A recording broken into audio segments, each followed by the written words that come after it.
عبداللہ کی لیڈرشپ میں یا نیشنل کانفرنس کی لیڈرشپ اگر زیادہ قریب چلی گئی نیشنل کانگریس کے تو ہمارا جو تشخص ہے وہ اثر انداز ہوگا. اور اسی طرح مسلم مسلم کانفرنس کا جو لگاؤ تھا مسلم لیگ کے ساتھ یا قربت تھی وہ بھی اثر انداز. تو پوائنٹ یہ ہے کہ یہاں سے پھر وہ جو یونٹی تھی یا سیکولر امیج تھا وہ ڈینٹ ہوتا ہے. جھکاؤ ٹورڈز کانگریس کا نیشنل کانفرنس کا ٹورڈز کانگریس اور مسلم کانفرنس کا ٹورڈز لیگ ڈویژن جو ٹو نیشن آئیڈیالوجی کی. لیکن اس وقت ہم دیکھتے ہیں کہ مسلم کانفرنس کے اندر بھی ہمیں ایک ڈویژن نظر آتی ہے کہ جب 18 جولائی 1947 کو ان کی میٹنگ ہوتی ہے جو ان کی ورکنگ پارٹی کی جب مجلس عاملہ کی تو اس میں ایک ریزولوشن پاس ہوتی ہے خود مختاری کے لیے کہ ریاست خود مختار رہے گی. اور یہ میٹنگ یہ جو ریزولوشن ہے یہ قائد اعظم کی ایڈوائس پہ پاس ہوتی ہے اور اس کی شہادت جو ہے نا پروفیسر صاحب قریشی اور چودھری امید اللہ خان دیتے ہیں جو اس وقت ایکٹنگ صدر اور ایکٹنگ جنرل سیکرٹری تھے. لیکن دوسرے دن پھر سردار ابراہیم صاحب کے گھر میں ایک میٹنگ ہوتی ہے اور وہاں پر علاق کی قرارداد پاس ہوتی ہے. تو اب اس لیے مسلم کانفرنس میں بھی اب موجود ہے یہ پہلا سائن نظر آ رہا ہے کہ علاق اور خود مختاری کی جو ڈویژن ہے وہ نظر آ رہی ہے. اور یہ ایگزیکٹلی یہ جو کیا لیں کہ دو دھڑے تھے اس مسلم کانفرنس کے وہ عملی طور پر ظاہر ہوئے ہیں. یعنی 4 اکتوبر میں وہ لوگ جو پاکستان کی طرف زیادہ مائل تھے ان کی یعنی ان میں سے کچھ لوگوں کو ایمان پر وہ جو ریوولٹ ہوا تھا کہا جاتا ہے ہم سے اور بھی کہتے ہیں کہ بھئی یہ کشمیری کا تھا. بنیادی طور پر وہ مسلم لیگ کے ہم خیال لوگوں کا ایک دھڑا جاتا ہے. اس میں چند لوگ ناقابل قبول ہیں اور 4 اکتوبر میں وہ پلٹ کر سردار ابراہیم صاحب یعنی آ جاتے صدر. حالانکہ اس 4 اکتوبر میں وہ پرائم منسٹر تھے. جی آپ کی یہ جو ڈسٹنکشن ہے بڑی عام ہے کہ 18 کو ہوتی ہے اگر یہ تاریخ کو یہ مطلب قرارداد کہ ہم انڈیپینڈنٹ رہیں گے تو ایک دن بعد کیسے کوئی انقلاب آتا ہے کہ بھئی وہ تبدیل ہوئی ہے. تو اس طرح کی مطلب ہے یہ میرے نزدیک یہ کائنڈ آف اپرچونزم نیشنل کانفرنس میں موجود تھا جو عبداللہ کی گرفتاری کے بعد 46 میں جب گرفتار ہوئے تو فوراً اس کی جگہ لینے کے لیے وہ بخشی آگے غلام محمد آگے دوسرے آگے اور انہوں نے ہر کنڈیشن جو تھی انڈیا کی ایکسیپٹ کر لی. یہ تھا کشمیری لیڈرشپ میں جو فقدان رہا ہے کہ یونٹی آف پرپز نہیں تھی. پرسنل جو تھی مطلب ہے کہہ لیں کہ انٹرسٹ جو تھے وہ حاوی ہوتے رہے. تو یہ ہماری اس تاریخ کو جو انڈیپینڈنٹ کی تاریخ راجہ وانٹڈ ٹو ریمین انڈیپینڈنٹ جو وہ تو پھر مارجنلائز ہو گیا نا. بالکل ایک طرف مسلم کانفرنس ادھر چلے گی نیشنل کانفرنس ادھر چلے گی. اب راجہ کرے کیا راجہ تو مارجنلائز ہو گیا.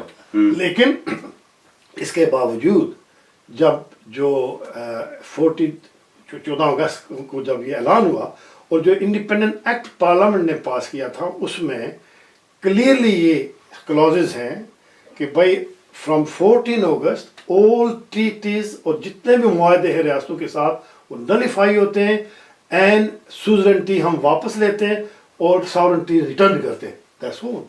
یعنی act itself does not stipulate کہ ریاستوں کو کیا کرنا چاہیے وہ آزاد ہے خود مختار ہے. اب ایک میمورنڈم دیتا ہے واسرائے لاسٹ واسرائے ان ریاستوں کو بھیجتا ہے یعنی لارڈ ماؤنٹ بیٹن کیونکہ میں نے نظر کیا نا پہلے کہ 11 سے علاوہ جتنی ریاستیں وہ آلریڈی کسی نہ کسی حیثیت میں ڈتھی ہوئی تھی یا اٹیچ تھی کسی نہ کسی صوبے یا ریجن جو انڈین پولیٹیکل ایڈمنسٹریشن تھی ان کے ساتھ. تو ان کو اس نے کہا کہ پرنسلی اسٹیٹ کو میمورنڈم میں اس نے یہ کہا کہ بہتری ہوگا کہ اکیلے سروائیو نہیں ہو سکیں گے تو وہ چوز کریں. اور یہ حق مسلم کانفرنس کہتی تھی کہ لیڈر پیدا کریں گے. مسلم لیگ نے یہ کہا کہ یہ حق جو ہے یہ ریاستوں کے راجوں کو ملنا چاہیے نوابوں کو ملنا چاہیے. نیشنل کانگریس کہتی تھی کہ نہیں یہ عوام کو ملنا چاہیے. however یہ حق دیا گیا اس میمورنڈم میں کہ آپ اگر چاہے کسی کے نیو جو ڈومینین کریٹ ہوئے تو ان میں سے کسی کے ساتھ آپ شامل ہو جائیں اور عوام کی رائے کے ساتھ. لیکن ہوتا کیا 14 اگست کے بعد مہاراجا از انڈیسائسو. اب وہ remain he wants to remain independent اور اپنے یعنی عوامی جو تحریک چل رہی ہے حقوق کی اس کے ساتھ نیگوشیشن جاری ہے. بائی دیٹ ٹائم کافی حد تک یعنی سہولتیں دی جا چکی تھی اور ریفارم ہو رہی تھی.